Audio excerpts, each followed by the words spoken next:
name is Veena Chandwani and today's topic is elasticity of demand.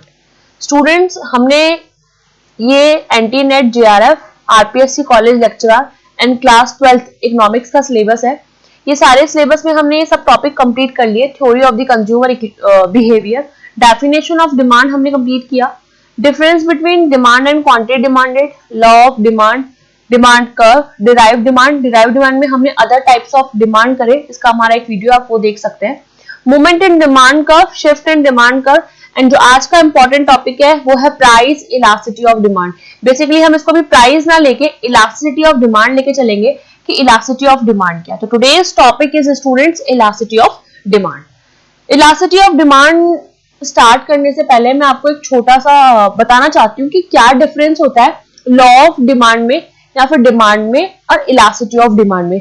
देखिए student, demand जो होता है वो एक प्राइस एंड क्वांटिटी के बीच में रिलेशन बताता है। डिमांड जो होता है, कंसेप्ट ऑफ डिमांड, वो एक प्राइस एंड क्वांटिटी के बीच में रिलेशनशिप बताता है कि प्राइस एंड क्वांटिटी के बीच में एक इनवर्स रिलेशनशिप होता है। इतनी सी बात स्टूडेंट आपने समझी, लेकिन सिर्फ ये एक रिलेशनशिप बताने के काम कर रहा है कि इनके बीच में एक रिलेशनशिप है। अब कैसा रिलेशनशिप है, किस परसेंटेज का, अगर हम लोग बात करें, अगर प्राइस इंक्रीज होती है किसी पर्टिकुलर गुड की तो उसकी हम कम क्वांटिटी डिमांडेड करते हैं, यानी हम कम क्वांटिटी बाय करते हैं। ये एक रिलेशन है। अब ये कितना चेंज हुआ है, क्या रिलेशन तो हमने देख लिया कि इनके बीच में एक इनवर्स रिलेशनशिप होता है। इनके बीच में एक इनवर्स रिलेशनशिप होता है, अगर एक इंक्रीज होता है तो दूसरा डिक्रीज होता है। लेकिन इनके बीच में रिलेशन किस डिग्री को है, कितनी परसेंटेज को लेके, ये हम चेक करते हैं इलास्टिसिटी ऑफ डिमांड में। जैसे मैंने आपको बताया कि प्राइस एंड क्वांटिटी डिमांडेड के बीच में एक इनवर्स रिलेशनशिप होता है, एक नेगेटिव रिलेशनशिप होता है। लेकिन अब हमें चेक करना है कितनी परसेंटेज का चेंज हुआ है, कितनी परसेंटेज के प्राइस को हम चेंज करें तो उससे क्वांटिटी डिमांडेड पे कितना परसेंटेज का चेंज, कितना इफेक्ट दिखेगा, कितनी हमारे प्राइस को चेंज करने पर कितनी हमारी क्वांटिटी डिमांडेड रिस्पॉन्सिवनेस होगी, उसको हम क्या बोलते हैं student, elasticity of demand.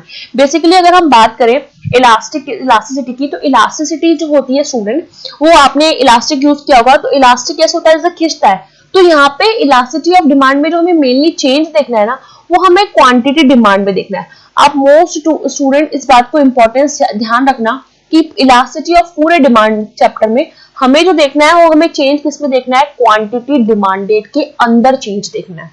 Student, price के थोड़ा सा चेंज होने पे क्वांटिटी डिमांडेड पे कितना इफेक्ट पड़ रहा है, ये हमें बेसिकली क्वांटिटी डिमांडेड में चेंज देखना है आपको पूरी इलास्टिसिटी ऑफ डिमांड चैप्टर में। आप सिर्फ चेंज किस में देखना है, quantity of elasticity of demand में। आइए स्टूडेंट्स की डेफिनेशन देख लेते हैं फटाफट से। Elasticity of demand is a change of the quantity demanded for a commodity with respect of change in one of the variable on the which demand depends। ये कह रहा है the variables on which demand, ये देखिए, ये कह रहा है कि अगर किसी हम एक फैक्टर को चेंज करते हैं, अगर हम किसी एक वेरिएबल को चेंज करते हैं, देखिए मैं आपको स्टूडेंट बताऊं कि जब हम किसी x का क्वांटिटी की डिमांड करते हैं, जब किसी हम x गुड की डिमांड करते हैं, तो उसको कौन कौन से फैक्टर इफेक्ट करते हैं। सबसे पहले उसका खुद का ओन प्राइस, एक्स गुड्स का प्राइस, ये इफेक्ट करेगा। सेकेंड, अगर हम बात करें price of the related goods, substitute and complementary, वो इफेक्ट करेंगे। थर्ड, अगर हम बात करें इनकम भी इफेक्ट करती है किसी गुड को परचेज करने के लिए। फ्यूचर एक्सपेक्टेशन में अगर हम बोले तो वो भी इफेक्ट करता है। अगर हम गवर्नमेंट पॉलिसी बोले तो वो भी आपके डिमांड को इफेक्ट करती है। अगर हम कंज्यूमर की हैबिट, टेस्ट एंड प्रेफरेंसेस की बात करें तो वो भी इफेक्ट करती है। तो ये सारे के सारे फैक्टर्स किसी गुड की डिमांड करने के लिए इफेक्ट करते हैं। ठीक है स्टूडेंट, अब ये क्या कह रहा है, elasticity of demand knee change of the quantity demanded, यानी हमें इसमें चेंज देखना है, क्योंकि इसमें चेंज देखना है। ये चेंज हो किसके कारण रहा है स्टूडेंट, इन सभी फैक्टर्स के कारण हो रहा है। इसको इलास्टिसिटी हमें कहते हैं। अब ये चेंज हमें परसेंटेज में देखना है, डिग्री में देखना है। बेसिकली प्राइस के चेंज होने पे क्वांटिटी पे चेंजेस आते हैं, ये बात आपको पता है, लेकिन इलास्टिसिटी ऑफ डिमांड में हम ये चेंजेस परसेंटेज में कैलकुलेट करते हैं, डिग्री में कैलकुलेट करते हैं कि अगर थोड़े से प्राइस में चेंज हुए, अगर थोड़ा सा प्राइस चेंज हुआ तो क्वांटिटी डिमांडेड पे क्या इफेक्ट पड़ेगा, ये हम इलास्टिसिटी वाले चैप्टर में चेक करेंगे। ओके स्टूडेंट्स, देखिए मेनली 3 टाइप्स की इलास्टिसिटी होती है। सबसे फर्स्ट होती है प्राइस ऑफ द कमोडिटी, जिसे हम प्राइस इलास्टिसिटी बोलते हैं, क्रॉस इलास्टिसिटी जिसमें रिलेटेड गुड्स आते हैं, and income of the consumer income elasticity बोलते हैं। देखिए स्टूडेंट, हम इन सारे वर्ड से बहुत अच्छे से फेमिलियर हो चुके हैं कि ये सारे वर्ड्स क्या हैं, फिर भी मैं आपको एक बार बता देती हूँ शॉर्ट में। प्राइस इलास्टिसिटी, अगर प्राइस के चेंज होने पर क्वांटिटी डिमांडेड पे कितना इफेक्ट पड़ा, ये चेक करेंगे हम प्राइस इलास्टिसिटी में। इसको हम आगे और डिटेल में स्टडी करेंगे। आप सिर्फ अभी के लिए इतना समझिए कि प्राइस इलास्टिसिटी क्या होता है कि प्राइस के थोड़ा सा चेंज होने पे या प्राइस के बहुत ज्यादा चेंज होने पे क्वांटिटी डिमांडेड पे बेसिकली क्या इफेक्ट पड़ रहा है, वो हम प्राइस इलास्टिसिटी में चेक करते हैं। क्रॉस इलास्टिसिटी की बात करूं तो स्टूडेंट्स, मैंने आपको बताया इसमें रिलेटेड गुड्स आते हैं। अगर रिलेटेड गुड्स के प्राइस में चेंज होने पर क्वांटिटी डिमांडेड पे क्या इफेक्ट पड़ा, ये हम क्रॉस इलास्टिसिटी में चेक करते हैं। जैसे मैं बात करूं substitute goods and complementary goods. Okay, and last है इनकम। अगर किसी कंज्यूमर की इनकम चेंज होती है तो क्वांटिटी डिमांडेड पे क्या इफेक्ट होगा, ये हम इनकम इलास्टिसिटी में चेक करेंगे।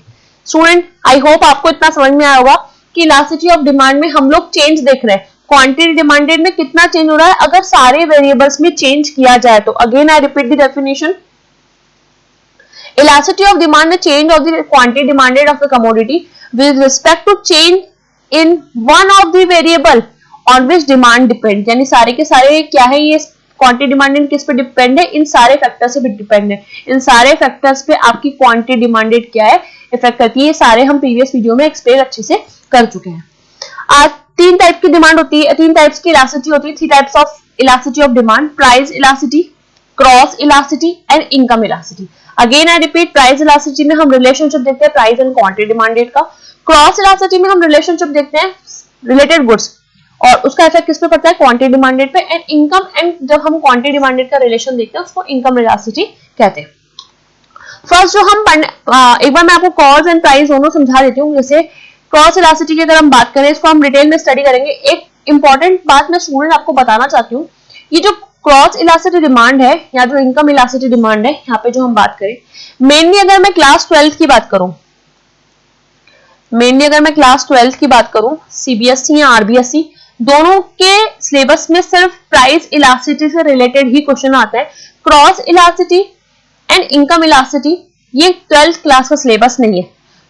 और अगर मैं बात करूं एनटीए यूजीसी नेट कॉमर्स की बात करूं या फिर RPSC college lecturer EFM subject की बात करूं, तो उसमें प्राइस इलास्टिसिटी भी आती है, क्रॉस इलास्टिसिटी भी आती है एंड इनकम इलास्टिसिटी भी आती है। तो स्टूडेंट, आप इस चीज का याद रखना, अगर आप 12th के लिए प्रिपेयर कर रहे हैं तो आपको ये देखना है, सिर्फ प्राइस इलास्टिसिटी को करेंगे हम इस पूरे सेशन में, सब कुछ कंप्लीट करेंगे, लेकिन अभी आपको प्राइस इलास्टिसिटी समझते हैं हम लोग। प्राइस इलास्टिसिटी के लिए, प्राइस इलास्टिसिटी क्या है, it is a measure of percentage change in quantity demanded in response to give 1% change in own price. देखिए, अगर हमने प्राइस में चेंज किया, अगर किसी पर्टिकुलर गुड्स की बात करें, अगर मैं क्वांटिटी की लेके चलती हूँ एक्स गुड की, ठीक है स्टूडेंट, और उसका प्राइस, उसका ओन प्राइस, अगर उसके ओन प्राइस में थोड़ा सा भी, सब एक्स गुड की बात करते हैं, अगर एक्स गुड्स के प्राइस में थोड़ा सा भी चेंज किया तो उसकी क्वांटिटी डिमांडेड पे कितना रिस्पॉन्सिवनेस या कितनी डिग्री का या कितने परसेंटेज का चेंज आता है, ये हम प्राइस इलास्टिसिटी में चेक करते हैं। देखिए स्टूडेंट, प्राइस इलास्टिसिटी की डेफिनेशन जो है उसके फॉर्मूले से ही डिराइव हुई है। मैं आपको सबसे पहले फॉर्मूला एक्सप्लेन करती हूँ। देखिए स्टूडेंट, फर्स्ट फॉर्मूला, इसकी टू फॉर्मूलाज है, डिपेंड करता है कि आपको क्वेश्चन में किस तरह से क्वेश्चन कैसे पुटअप किया है। चेंज इन क्वांटिटी डिमांडेड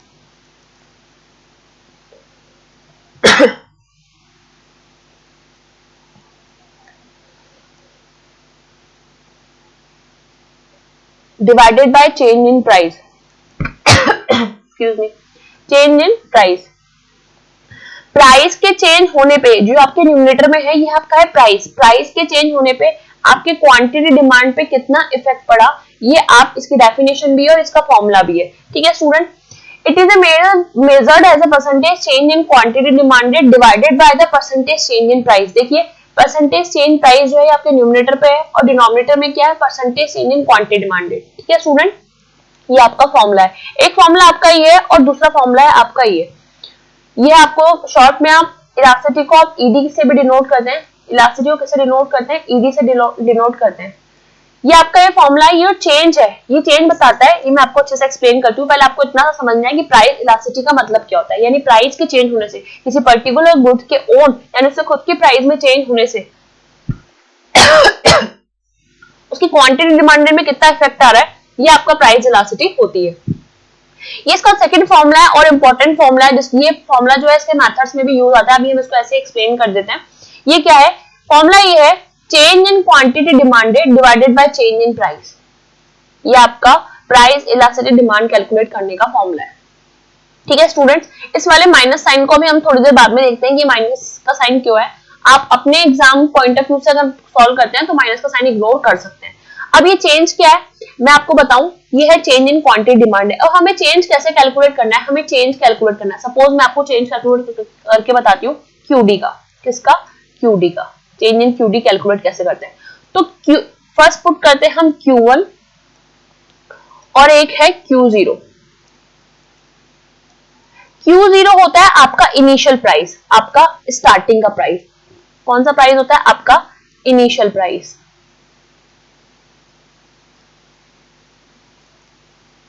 आपका इनिशियल प्राइस, ठीक है स्टूडेंट। एंड Q1 होता है आपका न्यू प्राइस। प्राइस में अगर थोड़ा सा भी चेंज हुआ तो क्वांटिटी डिमांडेड पे कितना इफेक्ट पड़ेगा, तो ये आपकी हो गई क्वांटिटी डिमांडेड। ये आपकी हो गई इनिशियल क्वांटिटी डिमांडेड और ये आपकी है न्यू क्वांटिटी डिमांडेड। ठीक है स्टूडेंट, ये आपका Q0 भी बोल सकते हैं, कुछ बुक्स में इसको सिंपल Q भी लिखते हैं, Q0 भी हो सकता है। और ये आपका Q1 हो गया। फिर P1 क्या है, P0 क्या है। P0 की अगर हम बात करें तो इनिशियल प्राइस और P1 क्या है, न्यू प्राइस। ये आपका है फॉर्मूला पूरा। और माइनस के साइन को इग्नोर करना है। माइनस का साइन इसमें इसलिए दिया होता है क्योंकि प्राइस एंड क्वांटिटी डिमांडेड में, जैसे हमने डिमांड को कंप्लीट किया तो प्राइस एंड क्वांटिटी डिमांडेड में एक नेगेटिव रिलेशनशिप होता है, एक इनवर्स रिलेशनशिप होता है। इसी को हुई हम माइनस के साइन से माइनस का साइन इसीलिए इसमें यहाँ पे आगे लगाते हैं इलास्टिसिटी कैलकुलेट करने में। ठीक है स्टूडेंट, एक बार हम इस क्वेश्चन को सॉल्व करते हैं और देखते हैं आपको पूरा अंडरस्टैंड हो जाएगा कि फॉर्मूला कैसे अप्लाई होता है। देखिए, when the price of the goods 5, जब किसी गुड के प्राइस कितने थे 5, तो कंज्यूमर बाय 20 यूनिट। देखिए, जब हम बात करें गुड की तो प्राइस यानी इनिशियल प्राइस है, तो हम इसको P0 पुट कर लें। P0 कितना है, 5। जब प्राइस 5 था तो कंज्यूमर कितनी क्वांटिटी बाय कर रहा था स्टूडेंट, देखिए 20 क्वांटिटी बाय कर रहा था। यहाँ पे हम क्वांटिटी लिख देते हैं Q0, यानी इनिशियल वाली चीज को हमें स्टार्टिंग में लिखना है। ये है आपका 20। Again I repeat the line, when the price of the good is 5, consumer buy 20 units. Okay student, when the price change, अगर प्राइस क्या हो रहा है चेंज, यानी आपके न्यू प्राइस आ रहे हैं। पहले आपके स्टार्टिंग की प्राइस 5 थे, अब आपके प्राइस हो गए 7, यानी गुड्स के प्राइस क्या हो गए, इंक्रीज हो गए। गुड्स के प्राइस क्या हो गए स्टूडेंट, इंक्रीज हो गए। तो आपने कितनी क्वांटिटी डिमांड परचेज करी, 12। देखिए यहाँ पे लॉ ऑफ डिमांड भी अप्लाई हो रहा है। कैसे हो रहा है, अगर किसी गुड्स के प्राइस इंक्रीज हो रहे हैं तो उसकी क्वांटिटी डिमांडेड क्या हो रही है स्टूडेंट, कम हो रही है। मैं फिर से क्वेश्चन रिपीट करती हूँ, when the price of the goods 5, अगर किसी गुड के प्राइस 5 है तो हम कितनी क्वांटिटी बाय कर रहे हैं, 20 क्वांटिटी बाय कर रहे हैं। ये आपका initial quantity and initial price हो गए। When the price change to a consumer 7 rupees, अगर प्राइस हो गया यानी प्राइस चेंज हो गया, तो हम कितनी क्वांटिटी बाय करेंगे, हम 12 क्वांटिटी बाय करेंगे। Calculate price elasticity by using the proportionate method. अभी थोड़ी देर के लिए मैंने आपको प्रोपोर्शनेट मेथड नहीं समझाया, तो आप प्लीज स्टूडेंट्स को इग्नोर कीजिए। मैं आपको सिर्फ कैसे कैलकुलेट करते हैं प्राइस इलास्टिसिटी, नॉर्मल 3 मेथड्स होते हैं तो कैलकुलेट करने के, लेकिन मैं आपको सिर्फ अभी नॉर्मल बेसिक नॉलेज दे रही हूँ कि कैसे फॉर्मूला अप्लाई होता है। देखिए, हमें चेंज निकालना है। हमें किसमें चेंज निकालना है, हमें क्वांटिटी में चेंज, प्राइस में चेंज निकालना है। हमें क्या निकालना है, प्राइस में चेंज निकालना है। देखिए स्टूडेंट, पहले प्राइस कितने थे 5, अब प्राइस कितने हो गए 7, तो कितने का चेंज आया, 2 रुपीज का चेंज आया। कितने का चेंज आया स्टूडेंट, 2 रुपीज का। अगर मैं बात करूं क्वांटिटी की, तो जब प्राइस 5 थे तो हम 20 क्वांटिटी बाय कर रहे थे, अब प्राइस कितने हो गए स्टूडेंट 7, तो हमने कितनी क्वांटिटी बाय करी 12, तो कितने का चेंज आया इसमें 8 का। ये आपका चेंज हो गया, यानी आपका ये चेंज इन P एंड ये आपका चेंज इन Q। ठीक है स्टूडेंट, चलिए अब हम फॉर्मूला अप्लाई करते हैं प्राइस इलास्टिसिटी का। प्राइस इलास्टिसिटी में फॉर्मूला जो अप्लाई होता है ED, यानी इलास्टिसिटी को कैसे डिनोट करते हैं, ED से equals to change in QD, यानी क्वांटिटी डिमांडेड में होने वाला change divided by change in price, price में होने वाला चेंज मल्टीप्लाई बाय डिनोमिनेटर में क्या आएगा स्टूडेंट, न्यूमिनेटर में आएगा आपका P0 और डिनोमिनेटर में आएगा आपका Q0। चलो इसको सॉल्व करते हैं हम लोग। QD यानी चेंज इन QD कितना कैलकुलेट किया स्टूडेंट अपने 8, और चेंज इन प्राइस कितना कैलकुलेट किया 2। ये रहा आपका QD और ये रहा आपका change price, change in price and change in QD आपका ये मल्टीप्लाई बाय P0। P0 क्या होता है, स्टार्टिंग इनिशियल प्राइस कितना है 5, ठीक है स्टूडेंट्स, एंड इनिशियल क्वांटिटी कितनी है 20। जब हम इसको सॉल्व करेंगे स्टूडेंट्स, आप अपनी कॉपी में इसको सॉल्व कर सकते हैं, जब हम इसको सॉल्व करेंगे तो आपका आंसर आएगा 1। ये प्राइस इलास्टिसिटी कैलकुलेट करने का एक मेथड नहीं, नॉर्मल तरीके से अगर मेथड के हम बहुत सारे क्वेश्चंस एंड न्यूमेरिकल सॉल्व करेंगे, अभी के लिए सिर्फ हमें एक फॉर्मूले को समझा कि प्राइस इलास्टिसिटी कैलकुलेट करने का एक फॉर्मूला होता है change in QD divided by change in price. P0 बोल सकते हैं, नॉर्मल P भी बोल सकते हैं, एंड Q0। वैसे आप Q0 से याद रखेंगे तो आपको थोड़ा इजी हो जाएगा सॉल्व करने के लिए। ED मींस यहाँ पे ED क्या है, price elasticity of demand, Q0 क्या है, इनिशियल डिमांड, P0 क्या है, इनिशियल प्राइस, चेंज क्या बताता है आपको, डिफरेंस बताता है, Q1 क्या है, न्यू डिमांड, P1 क्या है, न्यू प्राइस, और चेंज क्या है, ये चेंज क्या है, आपको प्राइस में कितना चेंज हुआ। तो ये आपका एक फॉर्मूला था प्राइस इलास्टिसिटी कैलकुलेट करने का। ये सिंपल फॉर्मूला भी लगता है, ये कैसे लगता है ये मैं आपको बताऊंगी, लेकिन अभी के लिए हमें एक फॉर्मूला हमने देखा और एक क्वेश्चन न्यूमेरिकल हम लोगों ने सॉल्व किया। आई होप आपको ये फॉर्मूला समझ में आया होगा। नेक्स्ट जो मोस्ट इंपॉर्टेंट टॉपिक है वो है टाइप्स ऑफ प्राइस इलास्टिसिटी। देखिए स्टूडेंट्स, आज हम सब इसको एक बार नॉर्मली समझ लेते हैं कि प्राइस इलास्टिसिटी के 5 टाइप्स होते हैं, या इसको डिग्री भी बोलते हैं। क्या स्टूडेंट्स, इसको डिग्री भी बोलते हैं। फर्स्ट जो अगर हम बात करें स्टूडेंट्स, फर्स्ट अगर हम बात करें डिग्रीज की, डिग्री भी कुछ बुक्स में इसको डिग्री बोलते हैं, कुछ इसको टाइप्स बोलते हैं। टाइप्स में अगर हम बोले तो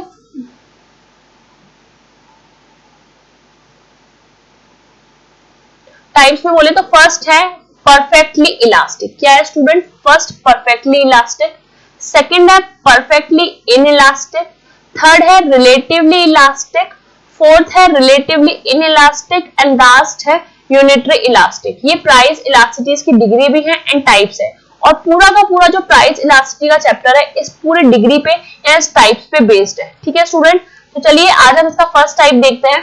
क्या है इसका फर्स्ट टाइप? सबसे पहले है यूनिटरी इलास्टिक। ठीक है स्टूडेंट, क्या है यूनिटरी इलास्टिक? मैं इसको आपको न्यूमेरिकल और थ्योरेटिकल दोनों एस्पेक्ट से कराती हूँ। देखिए न्यूमेरिकल को भी हम यहाँ पे सॉल्व करेंगे एंड थ्योरेटिकल को भी करेंगे। क्या होता है unitary elastic?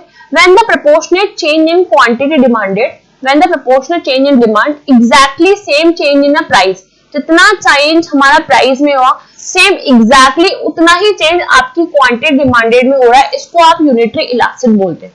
For example formula क्या था स्टूडेंट हमारा ईडी कैलकुलेट करने का, इलास्टिसिटी ऑफ डिमांड कैलकुलेट करने का फॉर्मूला था elasticity of demand equals to change in QD upon change in price. ठीक है student, change in QD upon change in price हमारा एक शॉर्ट फॉर्मूला था, अभी हम लॉन्ग फॉर्मूला नहीं लगा रहे। Change in change in price.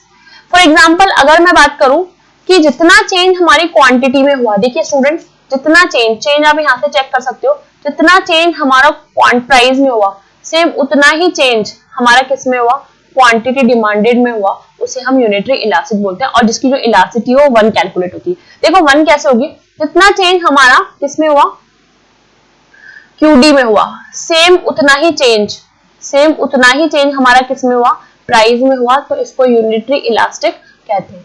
इसको सॉल्व किया हमने, और सॉल्व करने के बाद हमने इसको कट किया, सेम प्राइस न्यूमरेटर में एंड सेम प्राइस डिनोमिनेटर में रखा, तो हमारा जो कैलकुलेट किया हमारी इलास्टिसिटी कितनी निकल के आई 1। यानी यूनिटरी इलास्टिसिटी की जो इलास्टिसिटी होती है, यूनिटरी इलास्टिक की इलास्टिसिटी जो होती है वो कितनी होती है स्टूडेंट, इक्वल टू 1। यानी अगर मैं यूनिटरी को एक लाइन में बोलूं तो इक्वल चेंज, जितना चेंज आपने क्वांटिटी डिमांडेड में किया है उतना ही एग्जैक्टली चेंज आपको प्राइस में करना है, इसे आप यूनिटरी इलास्टिक बोलते हैं। ठीक है स्टूडेंट, नेक्स्ट है रिलेटिवली इलास्टिक। देखिए मैं आपको इसको इजीली याद करने से बताती हूँ कैसे होगा ये। इलास्टिक का मतलब क्या होता है, बेसिकली कोई चीज इलास्टिक है तो इलास्टिसिटी चेक करने के लिए मैंने आप चैप्टर के स्टार्टिंग में आपको बताया कि इलास्टिसिटी कैसे चेक करते हैं, क्वांटिटी डिमांडेड में चेंज देख के। आपको इस पूरे चैप्टर को याद रखने के लिए आपको यही देखना है कि हमें मेनली चेंज किसके अंदर देखना है, क्वांटिटी डिमांडेड के अंदर। रिलेटिवली इलास्टिक इट मींस इसमें क्वांटिटी में चेंज हो रहा है। When the proportionate of the change in the quantity demanded is greater than its price, यानी आपकी क्वांटिटी डिमांडेड ज्यादा चेंज हो रही है आपके प्राइस से, इसको रिलेटिवली इलास्टिक बोलते हैं। देखिए यहाँ पे अगर मैं आप बात करूं तो यहाँ पे देखिए चेंज कितना सा हो रहा है, प्राइस में इतना सा, लेकिन प्राइस में इतना सा चेंज होने पर क्वांटिटी में कितना ज्यादा चेंज दिख रहा है, उसको हम रिलेटिवली इलास्टिक बोलते हैं। इसको अब मैं आपको एक बार फॉर्मूले से समझाने की कोशिश करती हूँ। ED इक्वल्स टू यानी price elasticity equals to change in QD यानी क्वांटिटी डिमांडेड में होने वाला चेंज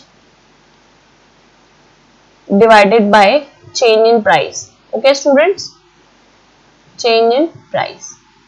अब आप देखिए क्या पढ़ा आपने, when the proportionate change in quantity demanded is greater than, for example मैंने इसको ले लिया 500, ठीक है, क्वांटिटी डिमांडेड में ज्यादा चेंज हो रहा है, एक बार ले लेते हैं 500, और अगर आपका प्राइस में चेंज कम हो रहा है, फॉर एग्जांपल 100, तब मैंने इसको सॉल्व किया तो क्या आया आपका आंसर, इलास्टिसिटी कितनी आई 5।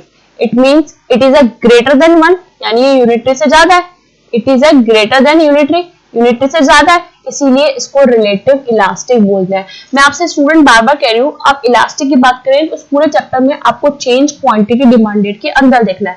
रिलेटिवली इलास्टिक में जो हमारी क्वांटिटी डिमांडेड है इसमें ज्यादा चेंज है, quantity demanded is greater then that of price, इसीलिए इसको रिलेटिव इलास्टिक बोलते हैं, और इसकी जो इलास्टिसिटी होती है वो ग्रेटर देन 1 होती है। या तो आप इसको न्यूमेरिकल तरीके से सॉल्व कर सकते हैं, इसको देख सकते हैं, इसके बहुत सारे न्यूमेरिकल्स भी हैं, या फिर आप इसको यहाँ से भी कर्व से भी देख सकते हैं कि देखिए क्वांटिटी प्राइस में कितना सा चेंज हो रहा है, सिर्फ इतना सा, लेकिन क्वांटिटी में कितना ज्यादा चेंज हो रहा है ये आप इससे देख सकते हैं। आई होप आपको ये रिलेटिव इलास्टिक समझ में आया होगा। नेक्स्ट है relatively inelastic, it means quantity demanded में कम चेंज हो रहा है। चलो हम पहले डेफिनेशन पढ़ लेते हैं students. When the proportionate of change the quantity demanded less, यानी आपकी क्वांटिटी डिमांडेड में कम चेंज हो रहा है, that of price of quantity demanded consider to be relatively elastic, यानी आपकी क्वांटिटी डिमांडेड में कम चेंज हो रहा है। चलिए पहले हम फटाफट से कर्व को स्टडी करते हैं। देखिए क्वांटिटी डिमांडेड में सिर्फ इतना सा चेंज हो रहा है, यानी आपके प्राइस में बहुत ज्यादा चेंज हुआ है स्टूडेंट्स, क्या हुआ है आपके प्राइस में इतने ज्यादा चेंज हुआ है, लेकिन अगर इसके रिस्पेक्टिव में इसकी क्वांटिटी देखूं तो क्वांटिटी में सिर्फ इतना सा ही चेंज हुआ है, इसीलिए इसको रिलेटिवली इनइलास्टिक बोलते हैं। एक बार हमने इसकी डेफिनेशन देखी, फिर हमने इसके कर्व से देखा, अब हम इसका न्यूमेरिकल देखते हैं। फॉर्मूला क्या है, change in QD, change in QD divided by change in price, ये इसका फॉर्मूला है। ठीक है स्टूडेंट, चलो इसमें एक वैल्यू पुट करते हैं इलास्टिसिटी निकालने के लिए। यानी आपने देखा क्वांटिटी डिमांडेड में चेंज कम है, क्वांटिटी डिमांडेड में चेंज कम है, तो 100 स्टूडेंट क्या है 100, नीचे कितना चेंज है 100 का, एंड ऊपर नीचे चेंज, ऊपर तो है 100 का और नीचे है ज्यादा, यानी प्राइस में बहुत ज्यादा चेंज हो रहा है।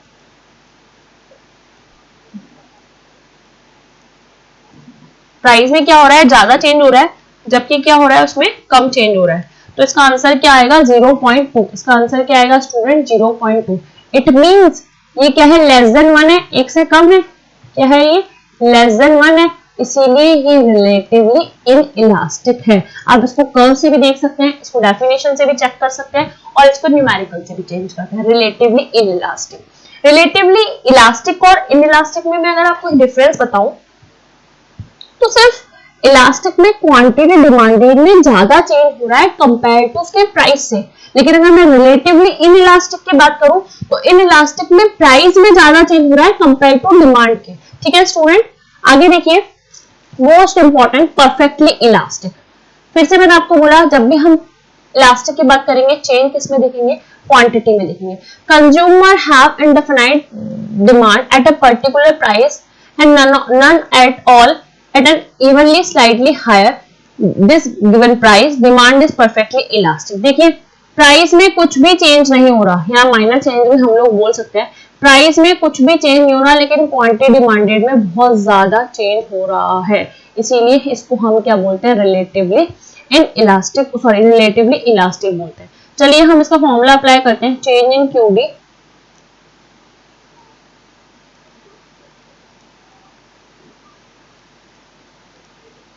अपॉन चेंज इन प्राइस, ये इसका फॉर्मूला है स्टूडेंट। आपने डेफिनेशन देखी, आपने कर्व देखा, अब इसको न्यूमेरिकली एक बार फॉर्मूले से देखते हैं। क्वांटिटी डिमांडेड में चेंज हो रहा है, फॉर एग्जांपल सपोज 500 का चेंज हो रहा है, सेम फॉर्मूला लेके चल, सेम न्यूमेरिकल्स वाले लेके चल रही हूँ मैं, 500 का चेंज हो रहा है लेकिन प्राइस में कोई भी चेंज नहीं हो रहा है। जब इसको हम सॉल्व करेंगे तो इसका आंसर क्या आएगा, इनफिनिट या इन्फिनिटी। ओके, तो इसकी इलास्टिसिटी क्या आएगी स्टूडेंट, इन्फिनिटी आएगी। इन्फिनिटी मतलब यानी आपके प्राइस में कुछ भी चेंज नहीं हो रहा, माइनर चेंज बोल सकते हैं वैसे, लेकिन कुछ भी चेंज नहीं होने से आपकी क्वांटिटी डिमांडेड में जो इफेक्ट आएगा, आपकी क्वांटिटी डिमांडेड में जो इफेक्ट आएगा उसको क्या बोलेंगे, आपका रिलेटिव परफेक्टली इलास्टिक। ठीक है स्टूडेंट, ये आपका इलास्टिसिटी है परफेक्टली इलास्टिक के केस में। ठीक है स्टूडेंट, एंड लास्ट फर्स्ट हमने देखा यूनिटरी इलास्टिक, मैं फटाफट से आपको रिवाइज करा सकती हूँ। यूनिटरी इलास्टिक स्टूडेंट क्या होती है, जिसमें इक्वल चेंज होता है, जितना चेंज आपके प्राइस में हो सेम उतना ही इक्वल चेंज किसमें होता है, आपकी क्वांटिटी में होता है।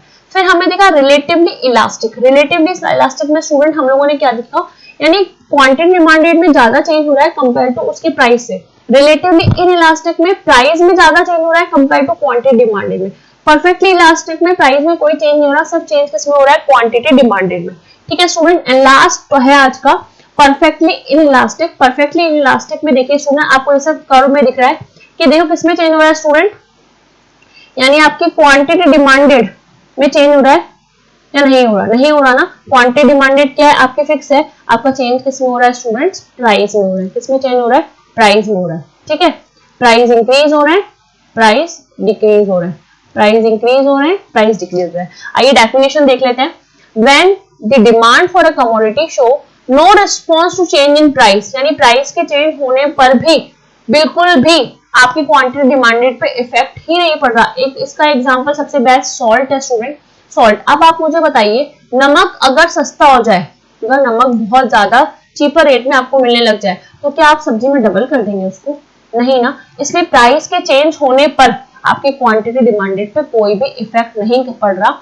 Whatever change in price, the demand remains same। अगर प्राइस में कुछ भी चेंज हो लेकिन क्वांटिटी डिमांड क्या रहती है, आपकी सेम रहती है। It is called perfectly inelastic. ठीक है स्टूडेंट, ये थोड़ा पे मिसप्रिंट हो गया, यहाँ पे इनइलास्टिक आएगा, आप इसको थोड़ा सही कर लीजिएगा। यहाँ पे क्या आएगा स्टूडेंट, इनइलास्टिक। ठीक है, अब इसको सॉल्व करें हम न्यूमेरिकल से, देखिए कैसे होगा। चेंज इन क्यूडी, फॉर्मूला क्या है, change in QD upon change in price, change in QD upon change in price. ठीक है स्टूडेंट, क्वांटिटी डिमांडेड में कोई चेंज